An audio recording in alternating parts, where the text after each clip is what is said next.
আমি যেমনি তিনটি বিষয়ে আদেশ করলাম, অনুরূপভাবে তিনটি বিষয়ে বারণ করলাম, নিষেধ করলাম। আমার এক নাম্বার নিষেধাজ্ঞা হলো অশ্লীলতার প্রতি। ফাহশা ওয়া ইয়ানহা আনিল ফাহশা, আল্লাহ তাআলা অশ্লীলতাকে নিষেধ করেছেন। কোন জিনিসকে? সবাই বলুন, কোন জিনিসকে? যত ধরনের, যত টাইপের, যত ক্যাটাগরির অশ্লীলতা হতে পারে, সব অশ্লীলতাকে হারাম করেছেন কে? ফাহশা মানে কি? কথায়, কাজে, আচরণে, কমেন্ট, ফেসবুকের কমেন্টসে যত ধরনের নোংরামো আছে, যত ধরনের অশ্লীলতা আছে, এটাকে আরবিতে বলে ফাহশা। রাব্বুল আলামিন বলেন, কুল ইন্নামা حرم ربي الفواحش ما ظهر منها وما بطن। ও নবী, আপনি বলে দেন, আমার রব প্রকাশ্য অপ্রকাশ্য, স্পষ্ট কিংবা অস্পষ্ট, দৃশ্যমান কিংবা অদৃশ্যমান সব অশ্লীলতাকে হারাম করেছেন। সব ধরনের অশ্লীলতা হারাম। আল্লাহ তাআলা আমাদেরকে অশ্লীলতা থেকে বাঁচান। এবার বলেন, আমাদের সমাজে অশ্লীলতা আছে না নাই? অশ্লীলতা নানা ভাবে, নানা নামে, নানা মোড়কে আমাদের সমাজে আছে না নাই? সংস্কৃতির নামে, ফ্যাশনের নামে, বিনোদনের নামে, উপন্যাসের নামে, কনসার্টের নামে অশ্লীলতা আছে না নাই? আপনি দেখেছেন কনসার্টগুলোর অবস্থা? আমাদের তরুণ তরুণীরা, আমাদের যুবক যুবতীরা, আমাদের জেনজিরা, কি অবস্থা ওইখানে? কনসার্টের নামে অশ্লীলতা আছে না নাই? ছেলে মেয়ে একে অপরকে জড়ায় ধরতেছে, একে অপরকে চুমু খাচ্ছে, প্রকাশ্যে, দিবালোকে, গণমানুষের সামনে। আল্লাহ তাআলা এই অশ্লীলতা থেকে আমাদেরকে বেঁচে থাকতে বলেছেন। রূপালী জগতের নামে অশ্লীলতা আছে না নাই? এই টার্মটা আপনারা জানেন না? রূপালী জগৎ কি জগৎ? আসলে কি রূপালী জগৎ না অন্ধকার জগৎ? আমার বোনেরা, আপনাদেরকে যে কি বলে তারা বুঝায়, রূপালী জগৎ শুনেই আপনি ভরকে যাবেন না। রূপালী জগতে যে নারী যত বেশি উলঙ্গ, সে নাকি তত বেশি সাহসী। জানেন? বলে এটা একটা সাহসী নারী, খুব সাহসী পদক্ষেপ তার। যত বেশি শরীর থেকে কাপড় নামাতে পারবে, যত বেশি বস্ত্রহীন হয়ে নিজেকে প্রেজেন্ট করতে পারবে, সে নাকি তত বেশি সাহসী। আমার চট্টলার ভাইয়েরা, শয়তানের প্রথমে এজেন্ডা ছিল বনি আদমকে বস্ত্রহীন করা। সে আদম এবং হাওয়া আলাইহিস সালামকে নিষিদ্ধ গাছের ফল খাইয়ে তাদেরকে বস্ত্রহীন করেছে। এই জামিনেও সে আমাদেরকে বস্ত্রহীন করতে চাইবে। এই রূপালী জগতের নামে তারা এটা করে। আমার প্রিয় বোনেরা, আপনি জানেন না আপনার দাম কত? ওরা আপনাদেরকে বিজ্ঞাপনের সস্তা পণ্য বানাতে চায়। ওরা আপনাদেরকে ওদের ভোগের লিপসার টুলস বানাতে চায়। ওরা আপনাদেরকে দিয়ে ওদের খায়েশ পূরণ করতে চায়। এটা আপনাদের জন্য মোটেও ডিগনিটি নয়, এটা আপনাদের জন্য সম্মান নয়। আপনার সম্মান শালীনতায়, আপনার সম্মান হেজাবে, আপনার সম্মান ভদ্রতায়, আপনার সম্মান আপনার ডিসেন্ট পোশাকে। পোশাক বলে দেয় এই নারীটা ভদ্র না অভদ্র। পোশাক বলে দেয় এই মেয়েটা কোন ঘরের মেয়ে। আপনি জানেন না? আপনারা সস্তা পণ্য বানায়, ভোগের পণ্য, বিলবোর্ডে আপনাকে উলঙ্গ করে উপস্থাপন করে। এই অশ্লীলতার সাথে ইসলামের কোন সম্পর্ক? এজন্য আল্লাহ বলেন, আমি অশ্লীলতাকে হারাম করেছি। অশ্লীলতাকে হারাম করার প্রথম কারণ হলো এর মাধ্যমে মানবতাকে অপমানিত করা হয়। কারণ মানুষের সম্মান মানুষের পোশাকে। মানুষ যখন পোশাকহীন হয়ে যায়, বস্ত্রহীন হয়ে যায়, তার সম্মান কমে যায়। ঠিক কিনা? অশ্লীলতাকে হারাম করার প্রথম কারণ হচ্ছে মানুষ মানুষকে অপমান করে। একটা নারী, সে তো সম্মানিত। নারী যে কত সম্মানিত, নারীরা এটা বুঝেই নাই। বিশ্বনবী বলেন, আদ-দুনিয়া কুল্লুহা মাতা ওয়া খায়রু মাতা'আদ দুনিয়া আল মারআতুস সালিহা। আমার বোনেরা, 5টা প্যান্ডেলে আপনারা এলইডিতে আমার আলোচনা শুনছেন, আমি জানি। আপনাদের এই গর্ভ যে কত দামি আপনি জানেন না। আপনার পেট থেকেই আসবে আগামী দিনের সালাহুদ্দিন আল আইয়ুবী। আপনার পেট থেকেই আসবে অনাগত দিনের ইমাম মাহদী আল মুনতাযর।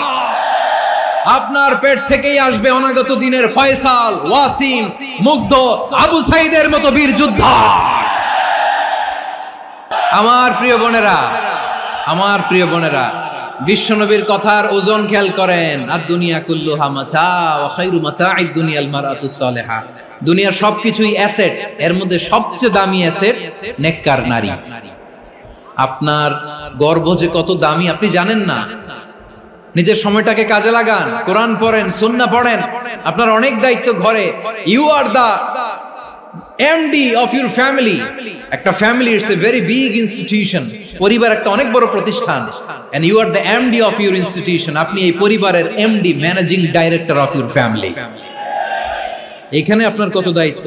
আপনি ছেলে মেয়েদেরকে তারবিয়া করবেন, আপনি আপনার স্বামীর জন্য ঘরটার জান্নাতের নীর বানাবেন, আপনার জন্য জান্নাতের ডুপ্লেক্স বাড়ি ওইখানে তৈরি করে রাখবে কে? আপনি যে কত দামি আপনি জানেন না। নারীদেরকে আল্লাহ বানিয়েছেন উচ্চতর করে, নিম্নতর নয়। নারীদেরকে ছোট্ট জিনিস দিলে এটারে বড় করে দেয়। নারীদেরকে ভ্রূণ দিলে, শুক্রাণু দিলে নারী এটারে বাচ্চা হিসেবে উপহার দেয়, ঠিক কিনা? বিয়ের মাধ্যমে স্বামী যখন তার শুক্রাণু তার স্ত্রীকে উপহার দেয়, স্ত্রী রিটার্নে কি উপহার দেয়? ফুল ফর্ম বেবি, মানব সন্তান। দেখছেন, আপনি দিলেন একটুকুনি, দিছে বিশাল। আপনি যদি নারীকে বাজার এনে দেন, নারী এটাকে সুস্বাদু খাবারে রূপান্তর করে দেয়। আপনি তাকে একটা মুচকি হাসি দিয়ে দেন, সে তার কলিজা দিয়ে দেয়। কিন্তু যদি আপনি তার মনে কষ্ট দেন, সে আপনার জীবনকে জাহান্নাম বানায়া দেন। নারীর মন বুঝতে পারলে নেয়ামত, বুঝতে না পারলে কিয়ামত। আমার প্রিয় বোনেরা, আপনি যে কত দামি আপনি জানেন না। অনেক দামি আপনি। আপনাদেরকে যেন ভোগের সস্তা পণ্য বানাতে না পারে, আপনাদেরকে সচেতন থাকতে হবে। তাহলে কেন আল্লাহ তাআলা এই ফাহশা, অশ্লীলতাকে হারাম করলেন? এক নাম্বার, এতে হিউম্যান ডিগনিটি কমে। দুই নাম্বার, এতে মানুষের অধিকার নষ্ট হয়। আপনি বিয়ে করেছেন, এরে পরকিয়া করেন, ওর সাথে এরকম আছে না নাই? স্ত্রীর অধিকার নষ্ট করেছেন। আপনি বিবাহ সম্পর্কে আবদ্ধ হয়েছেন, তার সাথে আপনি পরকিয়া করেন ওই ছেলের সাথে, আপনি আপনার হাজবেন্ডের সাথে বিট্রে করেছেন। এজন্য আল্লাহ অশ্লীলতাকে হারাম করেছেন। অশ্লীলতাকে হারাম করার আরেকটা কারণ হচ্ছে আল্লাহ তাআলা এই হিউম্যান জেনারেশনকে এটাকে প্রিজার্ভ করতে চায়। হিফজুন নাসল, এটা মাকাসিদুশ শরিয়ার অনেক গুরুত্বপূর্ণ একটা মাকাসিদ, অনেক গুরুত্বপূর্ণ। আপনার নাসল, আপনার জেনারেশনকে সংরক্ষণ করা। এই যে আসতেছে ফেব্রুয়ারি, কত ফেব্রুয়ারি জানো? এটা কি বিশ্ব ভালোবাসা দিবস? হ্যাঁ, কি দিবস? এই বিশ্ব ভালোবাসা দিবসের সাথে মুসলমানদের কোনো সম্পর্ক নাই। আমার প্রিয় ভাইরা, এই যে আপনি অবৈধ সম্পর্কে জড়ালেন, কেন আল্লাহ অশ্লীলতাকে হারাম করেছে দেখেন। বলতেছিলাম যে এটা আপনার নাসল, আপনার জেনারেশন, আপনার লিনিয়েজ, আপনার বংশকে প্রিজার্ভ করা। কে কার বাবা, কে কার মা, বাবা মা জানা, প্রজন্মকে প্রিজার্ভ করা, এটা ইসলাম ওয়াজিব করে দিয়েছে। এই যে অবৈধ সম্পর্কের কারণে, বিশ্ব বেহায়া দিবসের কারণে, এগুলোর আউটকাম, আউটপুট হিসেবে মাঝে মাঝে ঢাকা মেডিকেলের ডাস্টবিনে নবজাতকের বাচ্চার কান্নার আওয়াজ শুনতে পাওয়া যায়। চট্টগ্রাম মেডিকেলের ডাস্টবিনে নবজাতকের কান্না শুনতে পাওয়া যায়। বীর চট্টলার মুসলমানেরা বুঝতে পারলে আওয়াজ করে বলেন, এই যে চট্টগ্রাম মেডিকেলে যে নবজাতকটা পাওয়া গেল, ওর বাবাকে আমাকে বলেন, ওর মাকে, ও কোন ফ্যামিলির সন্তান কেউ জানে? আপনি হিউম্যান ডিগনিটিকে অপমান করেছেন না? আপনি তার ভবিষ্যৎকে অন্ধকার করেছেন না? আপনি তার লিনিয়েজকে প্রশ্নবিদ্ধ করে দিয়েছেন না? এই জন্য আল্লাহ তাআলা অশ্লীলতাকে আমাদের জন্য হারাম করে দিয়েছেন। পড়েন সুবহানাল্লাহ। এই জন্য রাব্বুল আলামিন বলেন, কুল ইন্নামা হারামা রাব্বিয়াল ফাওয়াহিশা মা যাহারা মিনহা ওয়া মা বাতান। প্রকাশ্য অপ্রকাশ্য সব অশ্লীলতাকে হারাম ঘোষণা করে দিয়েছে কে? আবার দুনিয়ার বুকে যারা অশ্লীলতার প্রসার করে তাদের জন্য শাস্তি মজুদ রেখেছে কে? রব্বুল আলামিন বলেন, ইন্নাল্লাযীনা ইউহিব্বুনা আন তাশিআল ফাহিশাতু ফিল্লাযীনা আমানু লাহুম আযাবুন আলীমুন ফিদ দুনিয়া ওয়াল আখিরাতি ওয়াল্লাহু ইয়ালামু ওয়া আনতুম লা তা'লামুন। নিশ্চয়ই যারা বিশ্বাসীদের মাঝে অশ্লীলতার প্রচার প্রসার করতে চায় তাদের জন্য আমি মর্মন্তুদ শাস্তি প্রস্তুত করে রেখেছি, দুনিয়াতেও রেখেছি, আখিরাতেও রেখেছি। ঘোষণাটা কার? যারা এই নাটকের নামে, সিনেমার নামে, রূপালী জগতের নামে, মুভির নামে, ওটিটি প্ল্যাটফর্মের নামে আমার সমাজে অশ্লীলতা ছড়াতে চায়, তাদের জন্য কঠিন মর্মন্তুদ শাস্তি মজুদ রেখে দিয়েছে কে? ও আমার বোনেরা, এখনো আপনি জাগবেন না? এখনো আপনার চিন্তার দুয়ারে এখনো নাড়া পড়ে নাই? ওরা আপনাকে উলঙ্গ বানাতে চায়, ওরা আপনাকে আইটেম গার্ল বানাতে চায়। এজন্য ইসলাম অশ্লীলতাকে হারাম করেছে। হারাম। ইসলাম বলেছে যোজন যোজন দূরে থাকো, ওরা বলে না কাছে আসো, কাছে আসার গল্প, ক্লোজ আপ ওয়ান, কাছে আসার গল্প আছে না নাই? তাহলে অশ্লীলতার সাথে আমাদের কোনো সম্পর্ক? সবাই বলতে পারেননি, আওয়াজ করে বলুন, অশ্লীলতার সাথে আমাদের কোনো সম্পর্ক? আমরা এই সমস্ত ক্লোজ আপ ওয়ান, কাছে আসার গল্পের প্রোগ্রামে যাব? আমরা কোন ধরনের অশ্লীল কন্টেন্ট সোশ্যাল মিডিয়ায়, টিভিতে দেখব? কি যুগ যে আমরা কাটাচ্ছি আপনি কল্পনা করতে পারবেন না। পর্ন ইন্ডাস্ট্রি, নারী পুরুষের বস্ত্রহীন যুগল দৃশ্য, এটাকে দিয়ে ওরা কোটি ডলারের ইন্ডাস্ট্রি বানিয়েছে। পুরো মানব ইতিহাসে এরকম জঘন্য সময় মানব ইতিহাস পার করে নাই। পর্ন এটা ইন্ডাস্ট্রি হয়ে গেছে। আমাদের এই যুবকগুলো, জেনজিগুলো, ওদের চরিত্র বাঁচাবে কি করে? কেমন করে হেফাজত করবে ওদের এই মূল্যবান চরিত্র? আমার প্রিয় ভাইরা, এই অশ্লীলতার দ্য লেটেস্ট ভার্সন হচ্ছে LGBTQ, শরীফ থেকে শরীফা। শুনছেন আপনারা? দেখতে পুরুষ, আসলেই পুরুষ, সুস্থ একজন পুরুষ, 4 সন্তানের বাবা, বলে আমি মনে মনে নারী।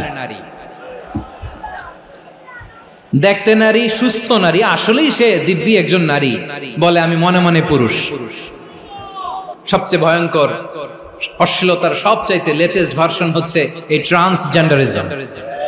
সুস্থ পুরুষ তার বায়োলজিক্যাল গ্রোথকে হরমোন দিয়ে স্টপ করে দিয়ে সে সার্জারি করে নারী হতে চায়। সুস্থ নারী পুরুষ হতে চায়। পুরুষ পুরুষের প্রতি সেক্সুয়ালি আকর্ষণ বোধ করে। এটা লূত আলাইহিস সালামের কওমের মধ্যে ছিল। এটাকেও আল্লাহ কোরআনে ফাহিশা বলেছেন। ওয়ালুতান ইয قال لقومه أتأتون الفاحشة ما سبقكم بها من أحد من العالمين। লূত আলাইহিস সালাম বললেন, তোমরা কি এমন এক অশ্লীল কার্যক্রমে ডুব দিলে নাকি যেটা গোটা বিশ্বের কেউ কখনো করে নাই, তোমরাই প্রথম করেছো? পড়েন নাউযুবিল্লাহ। এই পশ্চিমের এই রোগ আমার দেশে যেন আসতে না পারে, আমাদের সজাগ থাকতে হবে। প্রিয় ভাইরা, চিল্লায় বলেন ঠিক কিনা? পশ্চিমের অবস্থা ভয়ঙ্কর। পাশ্চাত্যে, আমি যুক্তরাষ্ট্রে ছিলাম অনেকদিন, কয়েক মাস, বিভিন্ন স্টেটে ঘুরেছি। গার্ডিয়ানরা উদ্বিগ্ন, ছেলে মেয়েদেরকে, ছোট্ট ছেলে মেয়ে, ওদেরকে জিজ্ঞেস করে, তুমি how do you feel right now inside yourself? তুমি ভিতরে ভিতরে কেমন ফিল করো? তোমার কি ছেলে ছেলে লাগে না মেয়ে মেয়ে লাগে? আচ্ছা বলেন, এই ছোট্ট বাচ্চাটা ওকে এগুলো জেন্ডার অ্যাসাইনমেন্ট বলতে এগুলো কিছু বুঝে? এইভাবে মিসগাইড করা হচ্ছে। কৌতূহল বশত ছোট্ট ছেলে যদি বলে আমার তো মেয়ে মেয়ে লাগে, তখন বলে যে না তুমি মেয়ে, ছেলে না। মা বাবা বাধা দিলে ওকে আলাদা গভর্নমেন্ট হাউসে নিয়ে যায়। ভয়ঙ্করতম অবস্থা। আমরা একটা সময় শুনতাম যে হুজুর আমার ছেলেটা খুব ভালো, হাফেজে কোরআন, আল্লাহওয়ালা। হুজুর আমার ছেলে দাড়ি রাখছে, আল্লাহওয়ালা। হুজুর আমার ছেলে 5 ওয়াক্ত সালাত জামাতের সাথে পড়ে, তার মানে আল্লাহওয়ালা। পশ্চিমে যে আমি কি শুনছি জানেন? ওরা বলে হুজুর আমার ছেলেটা ইউনিভার্সিটির একটা মেয়ের সাথে প্রেম করে, ও খুব আল্লাহওয়ালা, হুজুর দোয়া করবেন। এর কারণ ওদের কাছে আল্লাহওয়ালার ক্রাইটেরিয়া হচ্ছে হুজুর আমার ছেলেটা আরেক ছেলের পছন্দ করে নাই, আমার মেয়েটা আরেক মেয়েকে ভালোবাসে নাই, এজন্য আমার ছেলেটা আল্লাহওয়ালা, হুজুর ওর জন্য একটু দোয়া করে দিয়ে।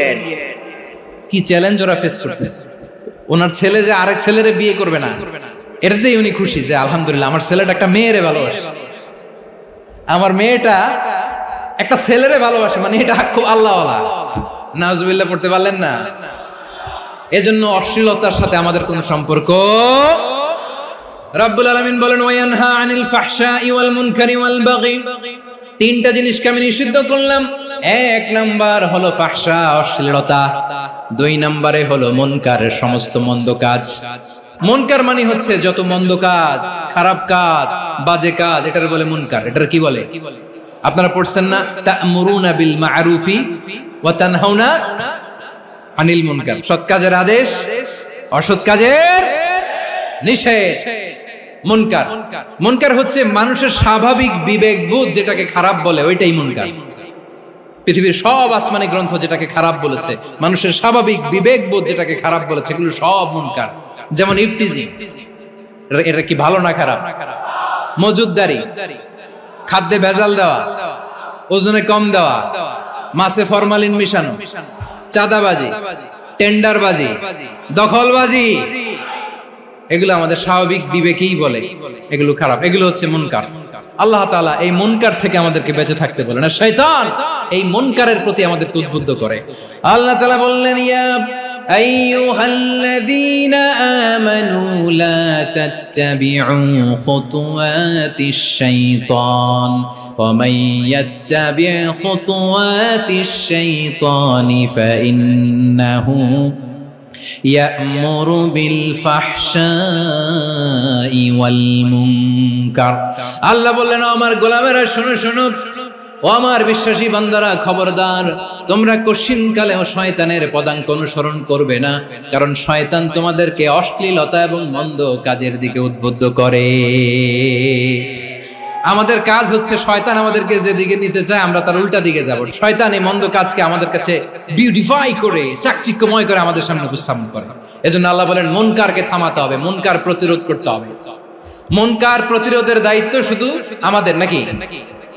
শুধু আপনার খতিব সাহেবের, ইমাম সাহেবের, নাকি মুসলিম উম্মার সবার? আওয়াজ করে বলুন, মুনকার অসৎ কাজ প্রতিরোধের দায়িত্ব কার?